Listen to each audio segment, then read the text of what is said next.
Hi, good evening, and welcome to At the Movies at AMC. I'm Jon Spurney, and we're talking about the history of classic American cinema. That's the golden era of Hollywood, basically from the advent of sound in 1927 to the development of the ratings system in the United States in 1968. So if you're interested in Spider-Man or The Fast and the Furious, we're not going to be talking about that. We're going to be talking about classic American movies, primarily from the 1930s, 1940s, and 1950s, which was really the golden age of Hollywood. Today, we're talking about the Hollywood melting pot. And so that may seem like a confusing title. And we'll talk about later what I mean by melting pot. But I thought a good way to start would be to talk about a film which to me is the greatest example of the Hollywood melting pot. And that film is Casablanca. I'm not fighting for anything anymore except myself. I suspect that under that cynical shell, you're at heart a sentimentalist. I know that I'll never have the strength to leave you again. So for many people, Casablanca is the greatest film of Hollywood's golden age. It was released in 1942 by Warner Brothers, and it's perhaps the purest exemplar of the Hollywood studio system, really firing on all cylinders. And for those of you who haven't seen it, although it seems incredible to me that any human being, especially any human being interested in movies, has not seen Casablanca. If you haven't seen it, the film tells the story of Rick Blaine, a cynical American who owns a cafe and casino in Casablanca in northern Africa, which was a haven for refugees fleeing the horrors of World War II at the time the film was made. Rick rekindles a romance with his former lover, Ilsa, but ultimately he lets her go so that she can leave Casablanca with her husband, Victor Laszlo, a resistance leader who is escaping from the Nazis. The picture features iconic performances from two of the most classic and enduring movie stars of all time, Humphrey Bogart and Ingrid Bergman. And it embodies a classic American mythology in its tale of Rick's self-sacrifice as he gives up the love of his life for the greater good of aiding the Allied war effort. And I should point out again that this film came out in 1942 in the middle of the war it was depicting. So the message of self-sacrifice in this film would have resonated even more deeply with the audience that saw it upon its initial release. But in the 83 years since that original release, Casablanca has only gained in resonance and reputation. And for many people, it epitomizes not just the greatness of American cinema, but really the greatness of the American way of life itself. So I think it's incredibly important to realize that almost every person who appears in Casablanca, this most American of movies, was actually born outside of the United States. Ingrid Bergman, who plays Ilsa, was born in Sweden. Paul Henreid, who plays her husband, Victor Laszlo, was born in what is now Italy. Claude Rains, who plays Captain Renault, was born in England. Peter Lorre, who plays Ugarte, the black marketer, was born in Hungary. Marcel Dalio, who plays Emile, the croupier, was born in France. Conrad Veidt, who plays the villain, Major Strasser, was born in Germany. And Leonid Kinski, who plays Sasha, the bartender, was born in Russia. And he got the part mainly because he was a big drinking buddy of Humphrey Bogart's. So, in fact, virtually all of the 75 people who appear on screen in Casablanca were immigrants of one form or another. Many of them actual World War II refugees, just like the characters they were portraying in the picture. And of the 14 actors who are credited on screen, 11 of them were foreign-born. And the notable exception, of course, is Humphrey Bogart himself. This most American of actors, not surprisingly, was born in New York City. But it doesn't just stop with the cast. In addition to all these foreign-born actors, Michael Curtiz, the director of Casablanca and one of the great directors of the studio era, was born in Hungary. Max Steiner, who composed the score, was born in Austria. And the very studio that made the picture, Warner Brothers, was founded by four brothers who were all born in the Russian Empire. So, the melting pot. Why am I talking about the fact that all these people involved in the creation of Casablanca were not born in the United States? It's because Casablanca is the perfect example of how Hollywood, in its golden era, constituted perhaps the apotheosis of the American concept of the melting pot. Now, what do we mean when we talk about the melting pot? The melting pot is a metaphor, like a pot that you throw ingredients in together to make a dish in your kitchen.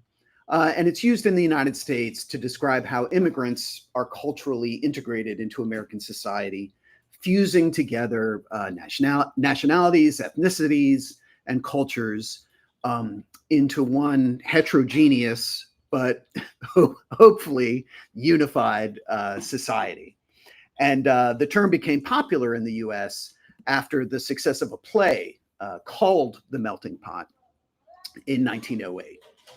And so Hollywood exemplifies this concept of the melting pot because it was founded and perfected primarily by immigrants.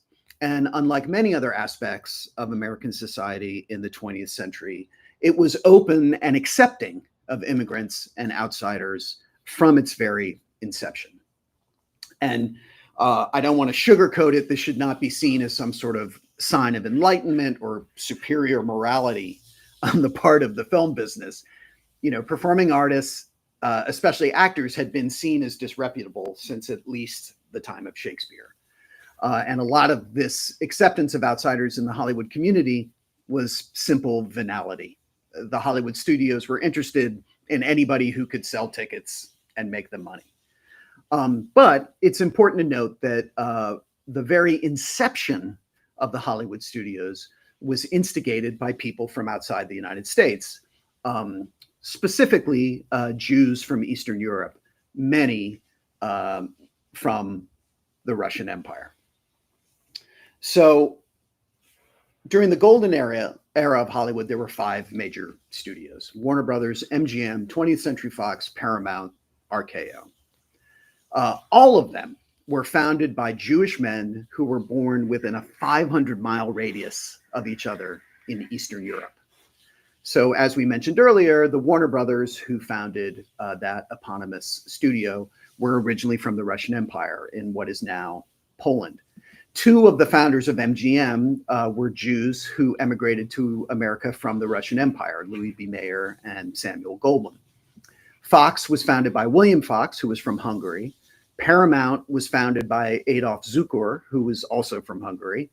And RKO was created by a merger overseen by David Sarnoff, who was born in the Russian Empire in what is now Belarus. In the early 20th century, there was a decided strain of anti-Semitism in American culture, and the opportunities for Jewish people were severely limited. But with the advent of motion pictures in the early 20th century, Jews were able to play a major role in the new industry. And this was partially because movies were such a new phenomenon, no social strictures existed around them yet, and because show business in general, as we've said before, was seen as disreputable. So there were much lower social barriers of entry to this nascent business. But these men, you know, who were all outsiders from a completely different culture than the one they would come to totally dominate, were really geniuses who industrialized the American motion picture industry and turned it into the most successful entertainment in the history of the world, really. In fact, by 1937, Louis B. Mayer, who was born in what is now Ukraine, was the highest paid man in America. He was the first person in American history to make $1 million a year. This is in 1937. So that's the equivalent of over $20 million today. So from its very foundations, the Hollywood studio system was predicated on the assimilation of foreigners because it was created by foreigners. And it was predicated on the idea of coming together to create a distinctly American form of entertainment. And this was a constant and ongoing process during Hollywood's golden age. But probably the best example of it is Hollywood's absorption of the German diaspora that occurred with the rise of Adolf Hitler in Germany in the 1930s. So Germany had had a successful movie business of its own, centered around the UFA studio in Berlin, which was producing many masterpieces of expressionism that are still revered today. And German cinema would become a huge influence on the American genre of film noir. But with the rise of Hitler, many of the creators and performers of these films, a large portion of whom were Jewish, fled Germany and came to try and take part in the most successful film business outside of Europe, which of course was in Hollywood. Many of these were directors, and they would go on to become really some of the most celebrated auteurs of Hollywood's golden era. And one of the first was Billy Wilder, who is my favorite director of all time. Wilder was Jewish. He famously fled Berlin the day after the Reichstag fire in 1933. He could read the writing on the wall, knew what was going to happen. And indeed, his entire family who remained in Germany would all die in the Holocaust. And so initially Wilder went to Paris, where he made a single film in French, La Mauvaise Grain. But ultimately he arrived in America, and he quickly became one of the foremost screenwriters in Hollywood, writing numerous classic pictures for Ernst Lubitsch, who was one of the most successful directors at that time and was himself a German who had emigrated to America during the silent era. And eventually Lubitsch became the president of Paramount and was really one of the most powerful men in Hollywood. Wilder worked as a writer for Lubitsch, but eventually he became a director himself, and he made his first American film, The Major and the Minor, in 1942 with Ginger Rogers. But he would go on to become one of the most celebrated directors in Hollywood, making classic pictures such as Double Indemnity, one of the greatest film noirs, Some Like It Hot, with Jack Lemmon and Marilyn Monroe, great comedy, and Sunset Boulevard, which is probably the best Hollywood movie about Hollywood ever made. Wilder personally won 7 Academy Awards. And in 1960, he made a movie called The Apartment, which won Best Picture that year, which is my personal favorite movie of all time. It's a great movie. If you haven't seen it, check it out. Fritz Lang was another German director who fled Hitler's regime and found success in Hollywood. Lang was one of the foremost directors at the aforementioned UFA studios in Berlin. And there he made really classic films that are still popular today, including the silent masterpiece Metropolis, which he made in 1927, iconic silent film. And his first sound film, M, which he made in 1931. M is really a precursor to the film noir genre. And it starred none other than Peter Lorre, who we saw earlier portraying the black marketer Ugarte in Casablanca. And based on his viewing of Metropolis, Joseph Goebbels, who was Hitler's minister of propaganda, offered Lang the position of the head of UFA. But Lang, understanding that Hitler was going to use Lang's filmmaking talents to his own fascistic ends, fled from Berlin that night, the night they had the meeting. So he came to Hollywood, and he became one of the most successful directors of the golden era. He made Fury, You Only Live Once, with Henry Fonda, and one of the greatest film noirs of all time, I think, The Big Heat, which he made in 1953 with Gloria Graham and Glenn Ford. Really great movie, highly recommended. Very brutal film noir, but an excellent film. But, you know, it wasn't just directors who left Germany to find success and influence in Hollywood. Many actors came as well. And we've already seen that Casablanca provides us with many examples of this phenomenon. These are some scenes from Casablanca. We've already seen Conrad Veidt, who played Major Strasser. He fled Germany with the rise of Hitler because his wife was Jewish. Similarly, Paul Henreid, who played Victor Laszlo, fled Germany because he was denied membership in the German Film Union due to the fact that his father was Jewish. And S.K. Sakal, who plays Karl, the head waiter, also fled the Nazis because he was Jewish. And they all wound up in Hollywood.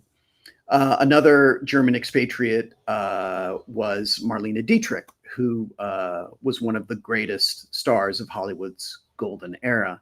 And she left Germany before Hitler came to power, but she was fervently anti-Nazi and participated heartily in Hollywood's war efforts. She came to America because of her success with the Austrian-born director, Joseph von Sternberg, who himself had gone to Hollywood, and he convinced her to emigrate to America. And in addition to directors and actors, many other German artists and intellectuals fleeing the Nazis found themselves in Hollywood and working in the movie industry.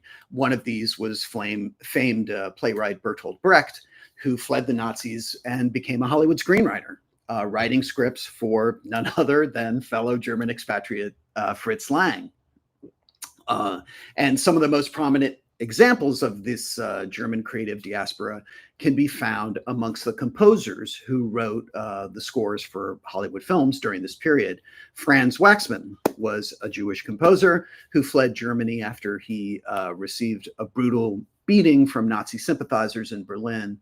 He became one of the most successful film scorers in Hollywood, writing music for, amongst many other films, Billy Wilder's Sunset Boulevard, and Alfred Hitchcock's Rear Window.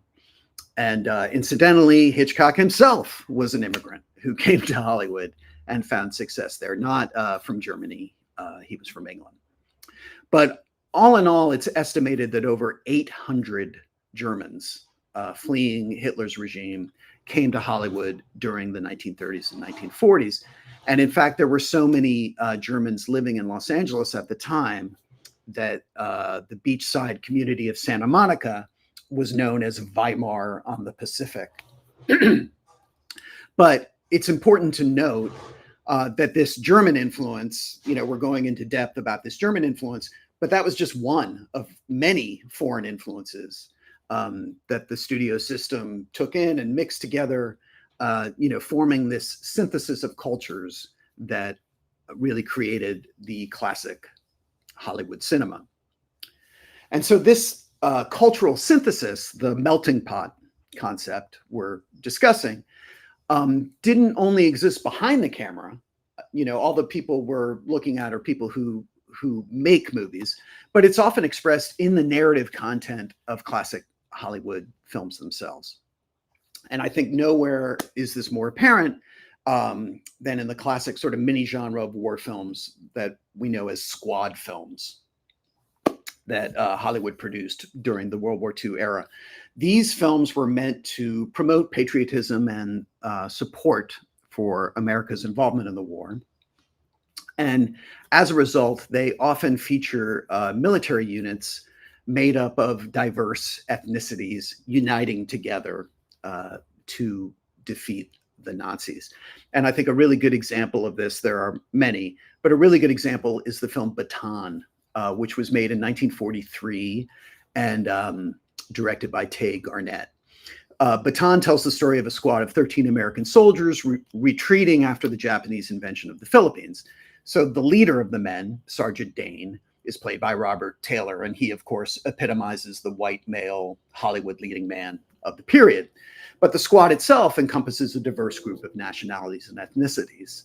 Private Salazar, played by Alex Javier's Filipino. Private Ramirez, played by Desi Arnaz, who would later find superstardom on American television in I Love Lucy, is Latino.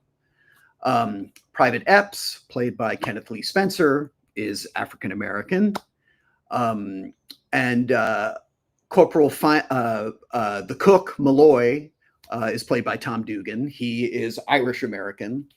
And Corporal Feingold, here played by the incomparable Thomas Mitchell, really one of the great character actors of Hollywood history, is Jewish.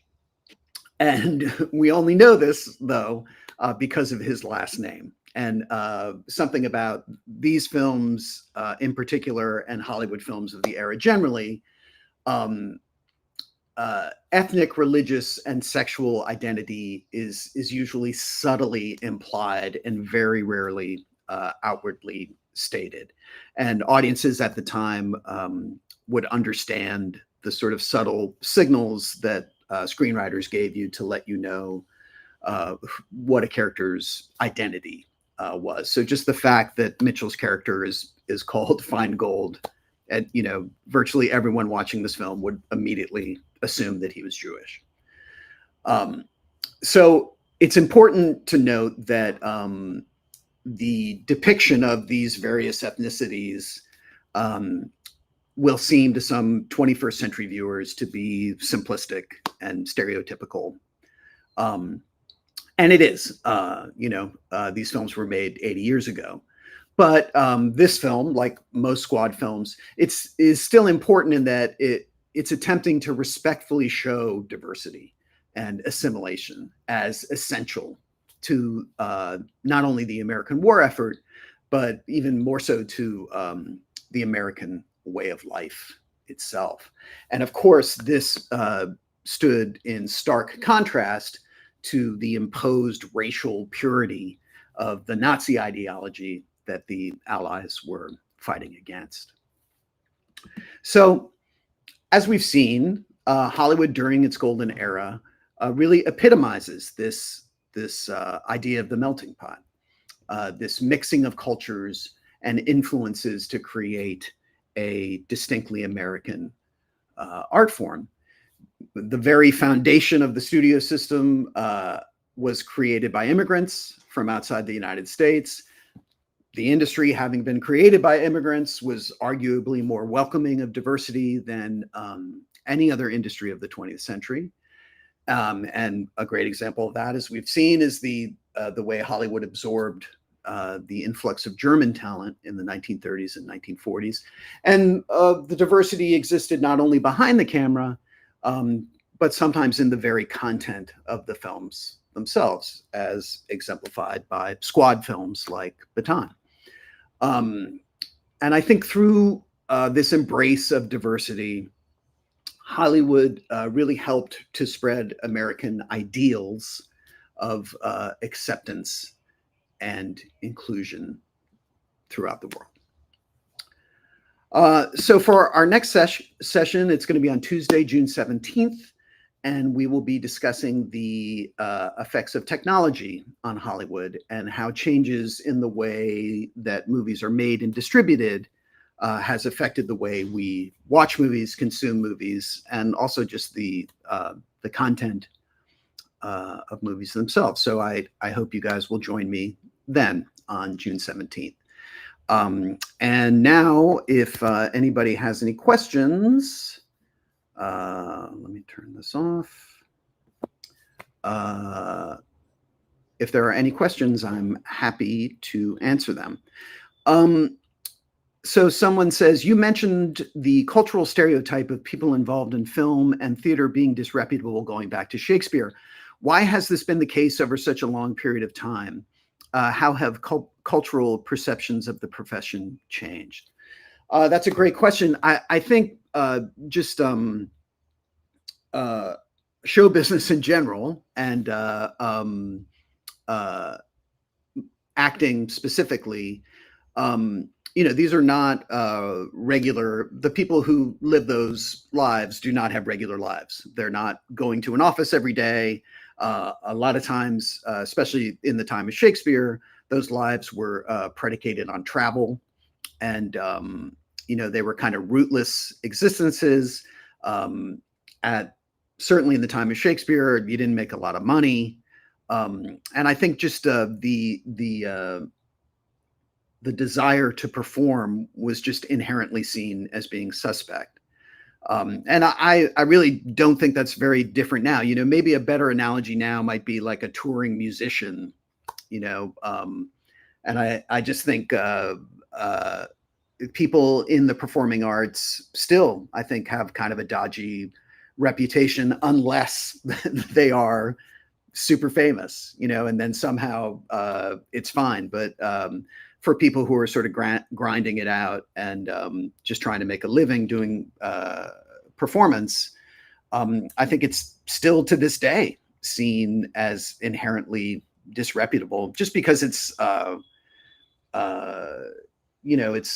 not steady work, and it's not conducive to having a family necessarily, or even living in one place.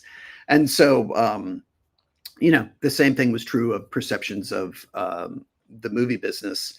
And, obviously throughout this lecture, virtually every person I've mentioned was Jewish. And, anti-Semitism was a real thing in America in the 20th century. It's still a problem in America. And I think the movie business in particular was stereotypically seen as a Jewish business. And that fed into a lot of anti-Semitic tropes in American society in the 20th century, and indeed to this day. Someone asks, I saw Casablanca the other day. What an incredible experience. I'm glad you enjoyed it. It's a great movie. I was struck by how much Victor Laszlo gets the short end of the stick in this movie, in spite of the fact that he is an anti-fascist hero who survives a concentration camp. How do you view his treatment in the context of the film time period? Well, I would argue against that, because ultimately Laszlo wins. Laszlo gets the girl. Like, he gets Ilsa, and he gets his freedom, and his life goes on because he is working for a good cause. And Rick stays trapped in Casablanca. And I think that's kind of one of the beautiful things about the movie, and why it resonates so much with people, that Rick gives up really everything, his emotional well-being, to further the war effort. And interestingly, when they were making the movie, if you read about the production of the movie, the script was being written while the movie was being shot. And literally while they were shooting the movie, none of the actors knew who Ilsa was going to end up with at the end. The ending was not written. And it was literally only like the day they shot the last scene of the movie, where she leaves with Victor, that they made the decision that, it seemed incomprehensible that Bogart, the movie star, would not get the girl. But thankfully they made that decision. And I think it's what makes it a great movie. It subverts our expectations, and the theme of the movie really is self-sacrifice. And I think that's why it's such a moving film to this day. And so I would say, Laszlo certainly is not as, we don't spend as much time with him, and he's not as interesting a character as Rick. But, Rick is Humphrey Bogart.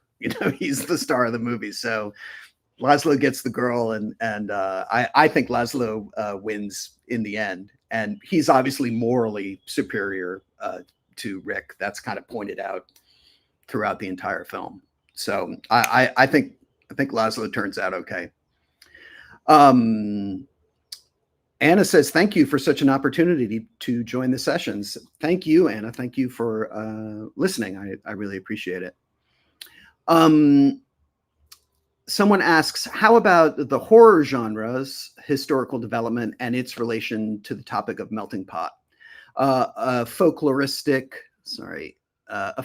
representation in cinema, sort of, but with the melting pot accent of a current event topic.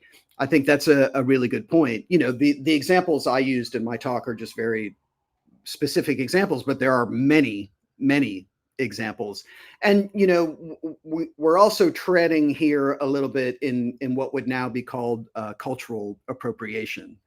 You know, every classic Disney movie of the 30s and 40s is a European fairy tale repurposed to an American, you know, and similarly, the horror movies, you know, the original horror movies, Dracula, Nosferatu, Frankenstein, these are all non-American stories. They're all European stories that Hollywood co-opted and Americanized. But again, you know, so many of the people involved in the making of those movies, James Whale, who directed Frankenstein, was English. I think Boris Karloff was not born in the United States. You know, they're all, everybody's who involved in the making of those classic horror films, or not everybody, but the vast majority of those people were immigrants. And that's just another great example of how Hollywood took in all these disparate influences. And again, I don't want to make this sound morally uplifting or whatever. A lot of it was just, you know, we need content. We need to keep churning out, you know, during this period of time, the 5 Hollywood studios each made 50 movies a year. The average American went to the movies 5 times a week. It's completely unthinkable now, but you know, there was no television. Obviously there's no internet.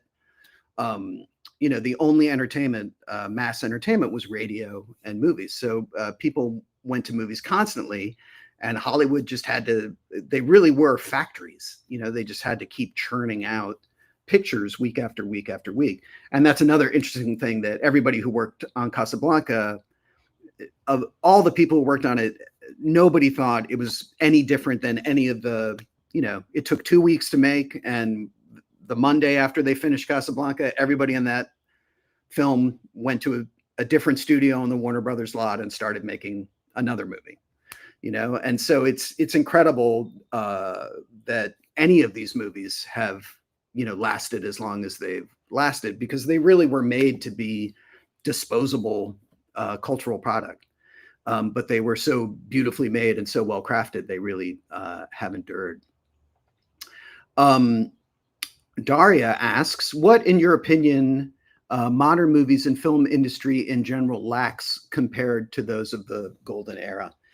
I think, you know, and this is true, I think, for a lot of cultural industries in America. I think it's just kind of the general impetus of creating the product.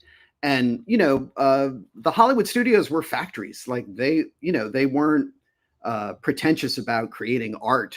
You know, they were making product. But everyone involved in the corporate side was only involved in making movies. And I think the idea then was, if we make the best movies possible, we'll make the most money. Like, you know, people will give us money if we make good movies. And unfortunately now, you know, the movie business, every one of the studios that I mentioned, with the exception of RKO, still exists. And they're all now owned by enormous conglomerates, you know, huge corporations that have a movie division, but they, you know, they make toasters and they make steamships, or, you know, whatever, like they're conglomerates. And so all they're interested in is shareholder value. All they're interested in is the amount of money that a division is making. You know, the guys making the decisions know nothing about movies, you know, just like they know nothing about toasters, and you know, they're number crunchers and not creative people. And, you know, in Hollywood's golden era, these were factories, but, you know, the people running the factories loved movies and wanted to make good movies. And I think now the system is run by people who want to make money. And, you know, it doesn't matter if a movie makes money, it doesn't matter if it's good. And I think that's the change. You know, it's just a general move from making things to appeal to an audience to making things that provide shareholder revenue. And that's, unfortunately, that's the music business. That's kind of every mass culture industry in America now, I think.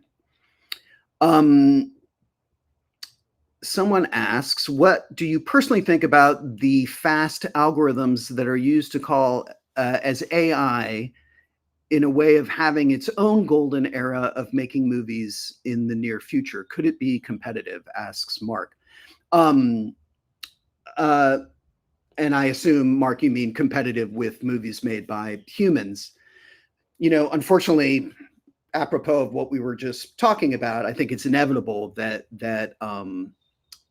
we get a content industry that's overtaken by content created by AI, just because it's much, much cheaper to make than using actual human beings.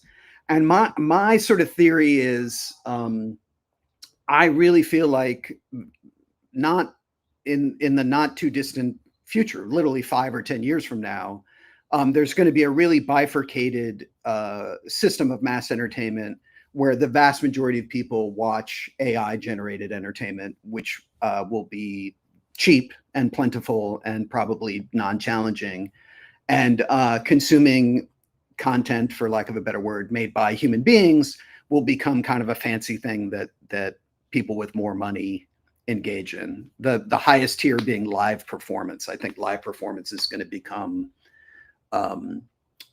prohibitively expensive for regular people.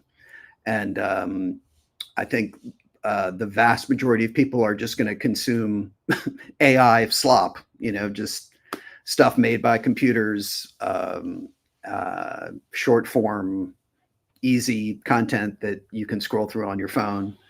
And content made by human beings will become kind of a rarefied thing, especially going to a theater.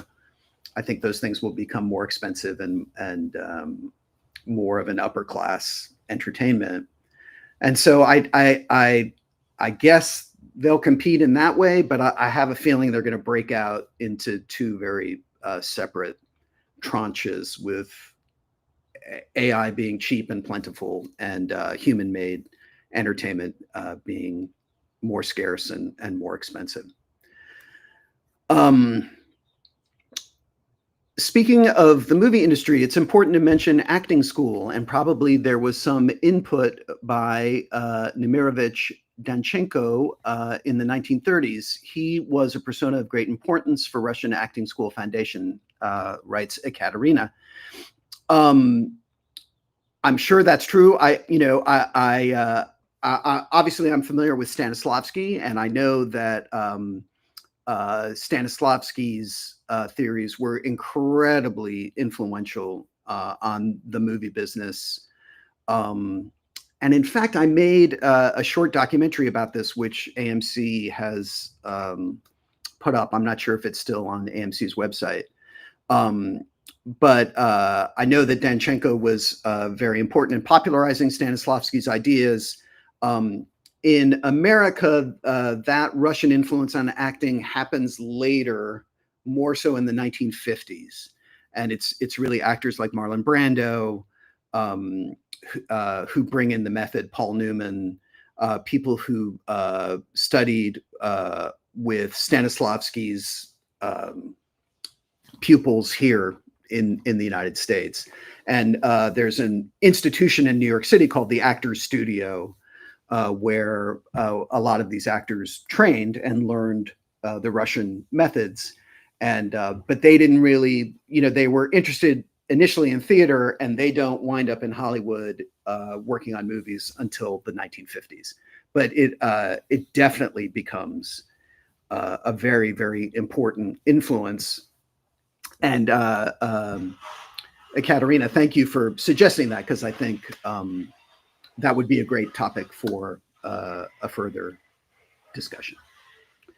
So I think that's it. I want to thank everybody for watching. And like I said, we'll be back Tuesday, June 17th at 20 hours MSK for our next discussion. And I hope you will join me. And thanks so much for watching.